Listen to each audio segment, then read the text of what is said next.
Kwa hivyo tunataka kwenda haraka haraka kwa sababu tuna mkutano mkubwa pale Gituge, na kwa hivyo si wengi watazungumza hapa.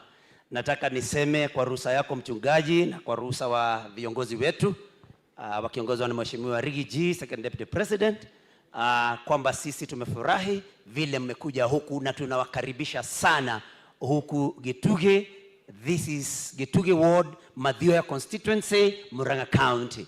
Na ningetaka kwa ruhusa yako, Your Excellency, to recognize about 3 MCAs who have worked very closely with me in organizing this particular event.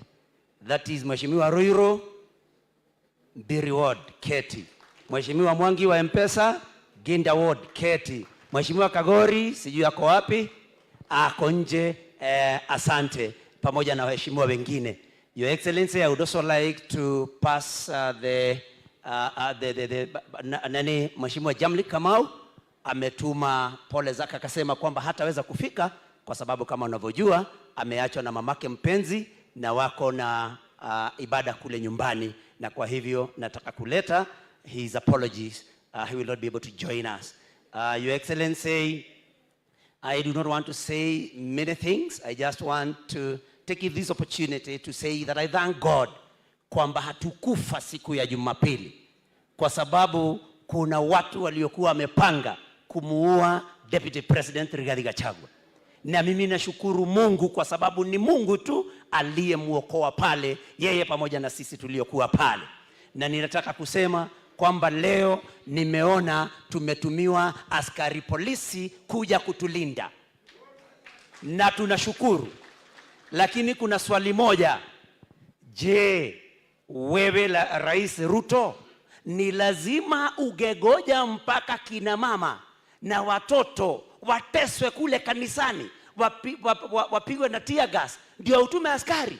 We want to tell William Ruto that security is not a favor that he dispenses in bits and pieces to those who pleases him or those who please him. Tunataka kumwambia usalama ni haki yetu na tunataka usalama uendelee. Na tunataka tumkumbushe pia kwamba hatujaona askari waliohusika wakitiwa baroni.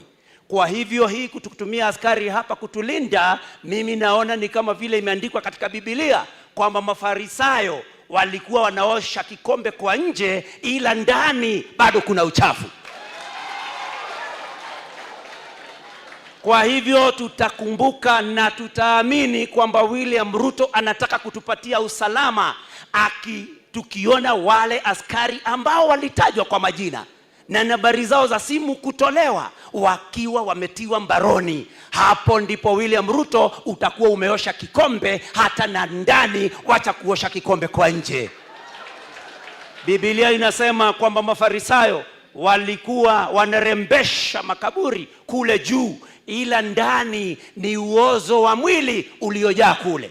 Sisi tunataka wale waliohusika kule Nyeri watiwe mbaroni, ili tujue kwamba Rais Ruto anataka kutupatia usalama. Na mwisho kabisa, ili niweze kumuita my party leader, nimwambie kwamba kama kuna deni ambayo Rigathi Gachagua, kama Ruto kuna deni analodai kutoka kwa Rigathi Gachagua, atuambie, sisi wananchi tutachanga tumlipe deni yake, achane na Riggy G.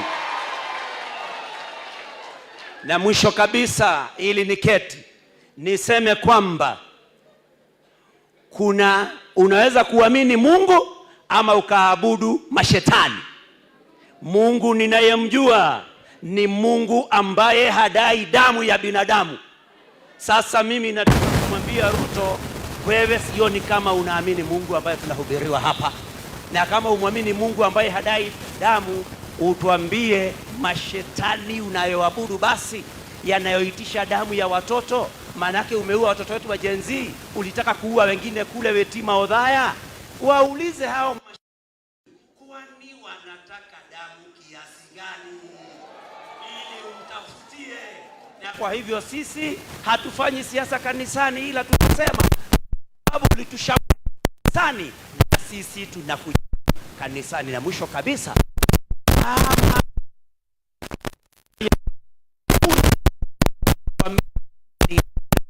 tulipanga kule kanisa la Kiambaa kule Eldoret mwaka wa 2007 na 2008.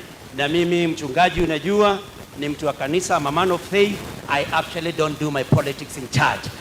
Yakiwa amesemwa hayo, nataka ni sasa the one who makes Ruto lack to give William Ruto the worst nightmares in this country, and is none other than the second deputy president Rigathi Gachagua. Atuendeleze. Karibu sana mheshimiwa.